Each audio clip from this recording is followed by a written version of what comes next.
Thanks for staying with us. So, I want to talk about other life issues, but I think from our newspaper review this morning, it was clear that the perception of artisanship in Nigeria is something that needs to change, and we need to talk about it. And just as Tokwe said, we'll talk about it more often. But there's carpentry work, there's plumbing work, there's mechanics, there are other hairdressing, other things. Sorry? Electrician. Other roles that we have all, throughout our lives, have seen as is for losers. Because when we were growing up, our parents made it look like you have to go to school. It's those people who didn't do well in school that choose this profession. So do you want to wake up and do you want to become a carpenter? No. You want to be a doctor. You want to be this. You want to be that. So today we are realizing that even around the world, to get a plumber, you pay through your nose. To get a carpenter, you pay through your nose. You practically do these things by yourself. So realize that these are jobs that have some kind of dignity outside this country. So the conversation, therefore, is how do we begin to change the perception of these roles in Nigeria? Because we have technical schools. Nobody's going there. And if you go there, they're not totally well funded. You know, I know Lagos State is doing everything to work on increasing the capacity at the technical schools. They're trying to build, they're getting investors from all over to try to participate in this sector. But the truth is that many Nigerians want to go and get that BSc. They're not interested in going to the technical colleges to learn with their hands. I'm happy you brought it there, because the thing is, because we look down on those professions, when the people that go into the professions are just going in as a stopgap, maybe, or because so they do not become excellent at their jobs. So you will get a plumber who he will come to your house to repair your tap. By the time he's leaving, the toilet will not be working. Because if he doesn't help you spoil that one, there's no work for him again. So instead of, he will not think, oh, let me do this work well so that I can get recommended. Right. Now, what happens is we now start to employ people from Togo and Benin because they have excellent artisans in that part of the world. The carpenters there, if they make furniture for you, you would think you bought it from a shop. Wow. Interesting, because when the time I wanted to do plumbing, and when I just looked at my tap, you know, it was loose and it was blocked. I got a plumber to fix it, and just like you rightly said, within a month he got me really like a poor quality tap. Within a month it was already loose, and I was already having a leakage. So what I just went to a store, buy the faucet myself, and I inserted it myself. I read the manual. I inserted it. I bought the new pipes. I did both knobs, and it's what till today we still have it. So it's like sometimes they do it intentionally, just like Wike said, so that they can come back. But you see, these things are not rocket science. We need to just train people to do it properly, and then take that profession a notch higher, where people can begin to pay for this service properly. Because there are plumbers outside the country that are doing very well. They have houses. They're able to send their children to school. So I'm from a family of artisans. Like, my grandfather was a cabinet maker. When they hail my grandfather is Udubela, and they call him Olowo Posi, because my dad said when he was growing up, they used to hide. They don't understand this coffin method. They used to hide and seek. They go and hide inside the coffin because that's what his father did. And my family house is in Yaba. And on the building of my family house, you see A.O. Udubela Carpentry. So I didn't grow up seeing. I was proud to be a carpenter. They used to sing for me, talk by carpenter, by carpenter. Like, I used to dance to it. So I didn't see that repulsion. I had uncles that had massive warehouse for furniture. My dad, all the family members, everybody in the Udubela family did furniture. So I didn't see it as something bad because I saw successful people at the peak of that career path. So I think that why I want us to discuss it now, and even going forward, create profile segments where we talk to seemingly artisan kind of career path that are doing well. But because the more we portray success in a field, people will redefine their goals of what is possible in that field. You know, so if all I've seen is people that are doing carpentry, carrying one bag with hammer and all of that, then I won't want that kind of life. But if I'm seeing my uncle whose kids are going to the bells and all of that, and he can pay for it because he's a carpenter. Why wouldn't I want to follow that path? Right. And I see another uncle that was a former commissioner of police in Lagos State who retired from his job into carpentry. His son into mechanics and is doing well. So in my family, we were a bunch of successful artisans. So it didn't occur to me to think of manager, but I think it's because I saw successful ones growing up. So if we keep seeing successful mechanics and we keep seeing successful carpenters, it might change the narrative a bit. I think you're very correct in that, because we need to change the way people see these professionals. But let me quickly take this call from Dele before we move on. Dele, are you there? Yeah, good morning. Thanks for calling. You're live. Yay! We're cheering you too. Go ahead. Hello? We can hear you clearly. Okay, Please yes, go ahead. What's about character stuff? Yes. So I dated a guy that actually drinks a lot. Okay. And that was like a deal breaker. Like he gets drunk. Oh, he drinks a lot. He's actually a really nice person, but that wasn't too good. Like he gets drunk, he misbehaves and all that. That's a good deal breaker. If I do say so myself. Getting drunk. Now when you get K-leg small. Yes, that's a deal breaker. Because anything can happen from a drunk person. I think you made a wise decision. Thank you very much, Dele. So going back to this issue of artisanship, I mean, I was telling my husband the other day, one of the greatest skills I think I have is driving. I think I'm one of the best drivers you can ever know because I drive very, very well. I mean, I take pride in my driving. And I was telling my husband that, why can't people start a driving school? Because me, I know everything concerning driving. I know the rules of the road. I know what the signs mean. I'm very good at these things. You know, so it's like, but we need to raise that profession of a driver because a driver actually is a profession. Yes. I drove my brother back in the US for many years. I mean, and he was paying me as driver because I was driving him. So the thing is that it's part of the skills that we must really elevate and let people know that yes, it might be like it might be a profession that looks like it doesn't need so much. You don't need a lot of educational background to have, but the skill of driving itself is a profession that needs to be paid for. A driver earns more than some graduates. A good driver, a driver who has been driving for years will earn more than a graduate. Do you understand what I'm saying? Now, the question I want to ask you is this. Okay, we want to say, okay, be a carpenter, be a plumber, be a this. Elevate those professions. I'm fine with that. But do you go and do your BSc and your master's before you go into plumbing? Or do you just go into plumbing? Do you do your O-levels, your A-levels, and say, okay, I want to be a plumber, and go in? There were these Chinese people that were brought into the country by a friend to help her fix something she bought from China, a machine, or the equipment she bought from China. When they brought it in, they read the manual. They brought in engineers from universities, not one, not two. They brought in first class. They brought in professors. Read this manual and help us set up. They couldn't figure it out. Then they called in the company. The company said that if we're going to send our own technical guys, it was going to cost so and so. Someone else just said, why don't you just ask any school in China to send you their guys? So they referred to a technical school in China. These people are not, they didn't learn English or go to your conventional school. They went to a strictly engineering school. When they came in a week, they were paid in dollars. They set up the entire manufacturing equipment line that our professors and our own engineer graduates could not set up. So they have two different parts. So we focus so much on learning the theory and having a certificate as opposed to understanding the technicality. That's why fabrication is so, we don't do enough fabrication in Nigeria for technical things. The government needs to go beyond lip service of saying we're going to encourage them. We need to go beyond it. Yeah. Let me take this call from Tony. Jos, good morning, Tony. Are you there? Hello. Thank you for calling, Tony from Jos. Go ahead, please. Hello. Anthony, we can hear you. Go ahead, please. Yes, I'm a first-time caller. Welcome to the show.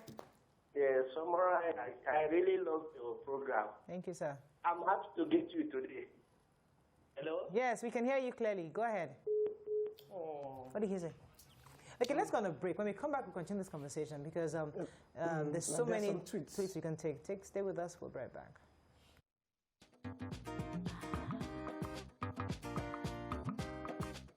Thanks for staying with us. So we're talking about the fact that because people are not professional, especially, we just talked about that right now, we get swindled or we get bamboozled into paying for services that we're not getting. So, for example, now, you call somebody to fix something in your house, and because he has come to your house and bamboozled you with all the English, you now think he actually knows what he's doing. You give him money, and he obviously makes a mess of the work.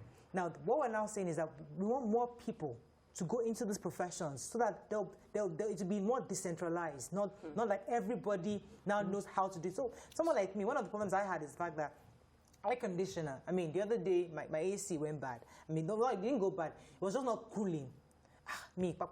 I've removed all the stuff.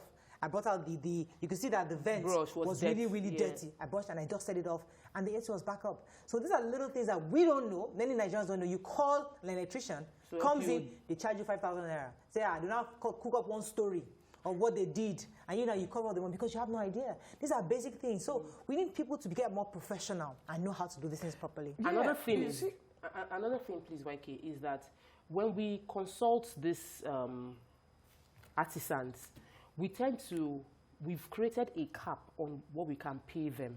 So I had someone come to my house and try to rework the plumbing system in the kitchen, and the person was there for the entire day and gave me workmanship for 3,000 naira. I gave my nanny at the time 3,000 naira. My nanny was like, no, 1,000 naira. And I looked at my nanny like, this person has been here since morning.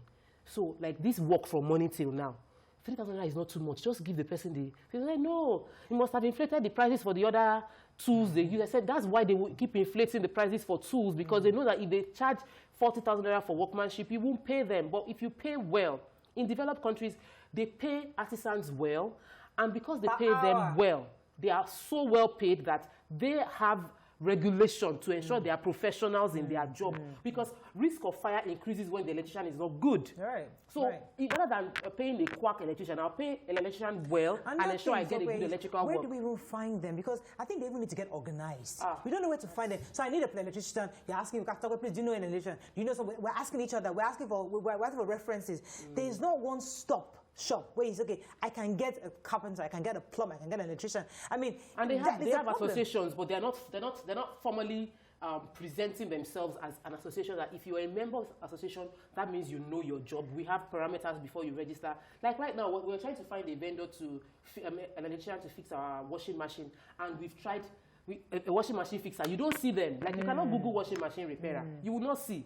So we're having to rely on people, and we got like 3 before we found someone that actually knows what he's doing. So we're not training people to fix these things, and which means, replace your washing machine. I said, is that how you just cough out almost 200K to replace washing machine? I don't get it. We need to fix it. Let me take this call. I think I have a call. Good morning. Are you there? Good morning. Thanks for calling, sir. You get me so long.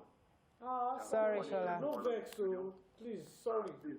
My airtime is running out. Let me just... Sorry. Go ahead, please. You see, we by ourselves kill this profession in Nigeria. I remember when I was growing, my father is a mechanic, and all my brothers were into one artisan and one job or the other. But when you look at it now, the rich children are the one that goes to school. If the rich children misbehave at home and their parents want to correct them, maybe in the area of their education, they say, if you don't read your book, you end up in doing mechanic, you end up in doing mechanizer, you end up in doing carpenter. We don't see these people with respect, and that is why you know what they are passing into their children. Their children would begin to look at those artisans as a very low class people in the society. So that is how, even for now, you see all these mechanics, the carpenters, they don't allow their children to trade on this job again. They want to send their children to school, and that is how we have finished killing this profession in Nigeria. Not until we begin to see these people with respect and dignity. I pray we come out. Thank you very much, Shola. There's a painter. I really love what he said. I really, really love what he said, because it's because people look down on these people. Did you hear what he said? He says a mechanic will not send his own child. He will train his child. But it's that mechanic work that he used to train. And he can actually get wealth from that mechanic work, but just it's not properly structured. Yes. You know, my painter, Babalegba, this man has, I mean, there was a time he came to paint. We were using it for, my mother was using him, we were using it for many years. Trust, I'll send it to you. There was time he came to our house. He's opening he's getting a second house. 2 houses, one in his village, one in Lagos. He was telling us that you come and do a housewarming. My son and family looking at each other like, oh girl, look at painting, you know. You see, and we are here. Hustling. We are still renting. And this one has built house on the painting job. But that's the thing. Like the guy that repairs my AC, very honest guy. He will come, he will service all the ACs. He doesn't even ask for that much money. He's increased over the years, but I've been using it. I don't have any complaints from him. No complaints AC at guy. all. AC guy. You know? So he and somebody recommended him to me. If somebody tells me they're looking for, I've recommended him to people as well. because he is so good. Now, the one that did my CCTV, in fact, I'll call his name. Don't call his name on TV. Okay. What will happen? Don't go. He should come and sue me so that I can sue him back. You know, he very useless guy. He charged me. He said, to do this, it was this certain amount of money. I said, okay. And he was recommended. I used him. After 2 months, the CCTV was not working. I called him. He said, can you call? By the time he finished, almost double. It was almost double. Till today, the CCTV is not working. Still not working. Imagine that. So people don't finish learning their work. You know, I'm a trainer. I train people in makeup, and I'm like, this is a time you need to learn. And then once they know how to do something small, they will run away and start charging money. But you know, the reason makeup isn't seen as a derogatory kind of, they don't look down on makeup artists, is because of the quality of educated people that are doing the job. Now, salons. I have the natural hair salon that I do, where I do my hair. Both salons I know are owned by graduates, master's degree holders, people that used to work, a lawyer. I know Kemi Lewis is a lawyer. Natural Omozo was an investment banker from Canada that came to Nigeria to set up. So you will not meet those kind of people and look down on them. People want to be like them. That was why the natural hair thing took a different turn, and people are now opening natural hair salons, because the first 3 were owned by people who had like a higher level of thinking or professionalism. We need to have more. Like, Ibukwawashika's money came from furniture. Let me take this call from Dukwe. Dukwe, are you there? We need to profile them better. Yeah. Thanks for calling. Go ahead, please. Okay. Good morning. Morning. This is my second time of getting through to you guys. Okay, welcome to the show. It's like passing the camel to the So, 2 things for me is, I think that we need to give respect and dignity to these people. I think somebody, I don't know, I didn't hear it clearly. I think he said something like, and we do it to our children. So we tell them, if you don't pass, if you don't do well, you're going to be a mechanic. And there's dignity in being a mechanic. There's dignity in being whatever you want to be. I have my son telling me recently that when he finishes studying chemical engineering or whatever he has children to study, he wants to go into auto engineering and all that. And I'm like, good, he wants to be a mechanic. And he said he wants to study it, you know. So I think we should encourage children to respect these artisans and also to put the necessary, to give them the necessary dignity that they require. Thank you very much, Mudukwe. I've been in some circles where parents are insisting their children go and get that BSc degree, and where the teacher said she had recommended to the parent, but this guy, he's very good with his hands. Allow him go to the technical colleges, but the man, for him, his pride is that you must go and do that. Go and go to university. But you see, and I think this is where we need to talk to parents. There are some children that are actually very good with their hands, and the earlier they get into these this technical, using their hands to work, the better for them, because they now become masters. And the master, because I'm just doing my masters right now, but the masters I'm doing is like, it makes better sense at this stage in my life, because I've been working for 15 years in the media. What I'm learning now is adding more technical knowledge to what I already know. If I had gotten this master's knowledge earlier, it would have been there, but because I had not had the practical part of it, I would have lost it. But because I've been 15 years in practical in the industry, it was easier for me to assimilate everything I'm getting right now. So same thing. Yes, let the children get into those technical skills. Once they get that, you can now go back and get your BSc later, just to fine-tune and make it a bit more professional. That's fine, but let them get that technical skill. It's extremely important. Yeah, and I think we need to, the people who are plumbers now or electricians need to take more pride in their job, so that people don't talk down to them. If you meet an electrician who is so good, you not only will you not talk down to him because your house will be on fire. If you do, you will recommend him. Absolutely. You will recommend him. And I think because there was this carpenter I used to use from Benin Republic. He was fantastic. You see, and that's, we're shipping a lot of our labors to that. The average tiler, if you count any tiling job in Lagos right now, 9 of them out of 10 is done by someone from Togo and Benin. Yeah. We don't have Nigerian tilers. They come in here, make the money, and go back to their country. What's happening? And we have lots of people on the streets of Lagos whose job is to be collecting money from people that park their vehicles. That's their work. And we have constitutionalized it. We've even given them uniform. And their work is just to collect money from Okada riders on the road. Why don't we give them the skill Become tilers. to become tilers? Because Lagos is building Lagos homes everywhere. Then we have a job for them to do already. You become a tiler, you earn the salary, but you are working in any of Lagos homes. We must create a more holistic way to engage. The hands that were destroying the entire things in Lagos, they are people that make money from collecting monies on the road, collecting. They don't have a job. What about POP? You bring them in. You can't find somebody to do POP. The people that they will call for POP are the same people from Togo or Benin. So why don't we have this, our plenty hands sleeping under the bridge, provide them accommodation? We must, as a country, develop more creative solutions because we are building houses, but we're letting the job go to, even for tailoring now. Our average tailors now are brought in from Cote d'Ivoire. They bring in tailors from Cote d'Ivoire and accommodate them here because they say we can't work. From this conversation, the fact that COVID has come together as a private sector, say they're going to invest 175 billion, right, to train young people. So we're having this conversation so young people know that, listen, these are opportunities because you say 35 billion in the bank. I mean, I have 30 billion in the bank. Those are the ones that they're looking at. I want to be like this. I want to be like Davido. I want to be like. But we're saying that you can actually go and learn these skills and make something tangible. Slowly, long term. Grow so slowly, and you get something really, and really too can work with Lagos State Employment Trust Fund to create job opportunities for them. So after they finish, that's what brought the topic in because how did it start? That we are going to people want to go and do university degrees. There are no jobs. Go safe. Finish your degree. But if you become a bricklayer, immediately you finish, you can get work. Bricklayers will get work. Plumbers will get work. The BSc, the accountant does not get work. There are plenty with graduates. They don't have work. They don't have Banking work. And finance. They are doing Uber driver now. Yes. So with these technical skills, you can actually begin to start your own industry because people will buy houses, people will rent houses, they will renovate. People will have plumbing issues, people will paint their houses. If carpenters will have work. If you are fantastic at your job, you will become international. Yes. They will call you in Cameroon. Yes. They will call you in Togo. They will call you in Ghana. Yeah. So the same way we are calling them. We that were talking, said, maybe we start going and learning this thing. Yeah, you already do your own. You know me, I'm already old.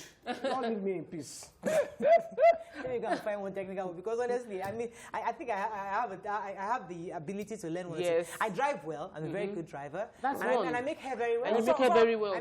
Somebody just abused me. You send texts everywhere that every time he calls me, I say I'm driving. I'm an Uber driver.